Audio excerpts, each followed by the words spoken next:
In the beginning, God created the heavens and the earth. Now the earth was formless and empty. Darkness covered the surface of the deep, and the Spirit of God was hovering over the waters. Then God said, "Let there be light," and there was light. God saw that the light was good, and He separated the light from the darkness.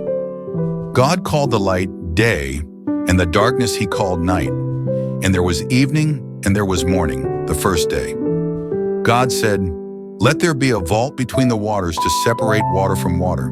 So God made the vault and separated the water under the vault from the water above it, and it was so. God called the vault sky, and there was evening, and there was morning, the second day. God said, "Let the water under the sky be gathered to one place, and let dry ground appear." And it was so. God called the dry ground land, and the gathered waters He called seas. And God saw that it was good. Then God said, "Let the land produce vegetation, seed-bearing plants and trees on the land that bear fruit with seed in it, according to their kinds." And it was so. The land produced vegetation, plants bearing seed according to their kinds, and trees bearing fruit with seed according to their kinds. And God saw that it was good. And there was evening, and there was morning, the third day. God said, "Let there be lights in the vault of the sky to separate the day from the night, and let them serve as signs to mark sacred times, days, and years. And let them be lights in the vault of the sky to give light on the earth." And it was so. God made two great lights, the greater light to govern the day, and the lesser light to govern the night. He also made the stars. God set them in the vault of the sky to give light on the earth, to govern the day and the night, and to separate light from darkness. And God saw that it was good, and there was evening, and there was morning, the fourth day. God said, "Let the waters teem with living creatures, and let birds fly above the earth across the vault of the sky."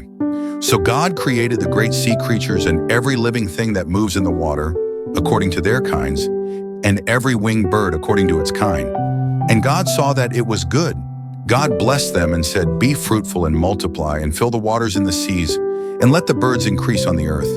And there was evening, and there was morning, the fifth day. God said, "Let the land produce living creatures according to their kinds, the livestock, the creatures that move along the ground, and the wild animals, each according to its kind." And it was so. God made the wild animals according to their kinds, the livestock according to their kinds, and all the creatures that move along the ground according to their kinds. And God saw that it was good.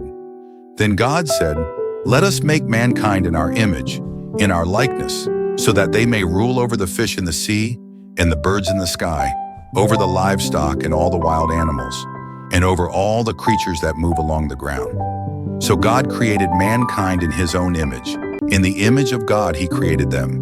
Male and female He created them. God blessed them and said to them, "Be fruitful and multiply. Fill the earth and subdue it.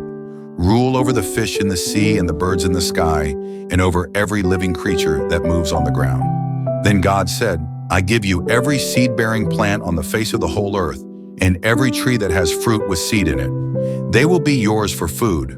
And to all the beasts of the earth, and all the birds in the sky, and all the creatures that move along the ground, everything that has the breath of life in it, I give every green plant for food."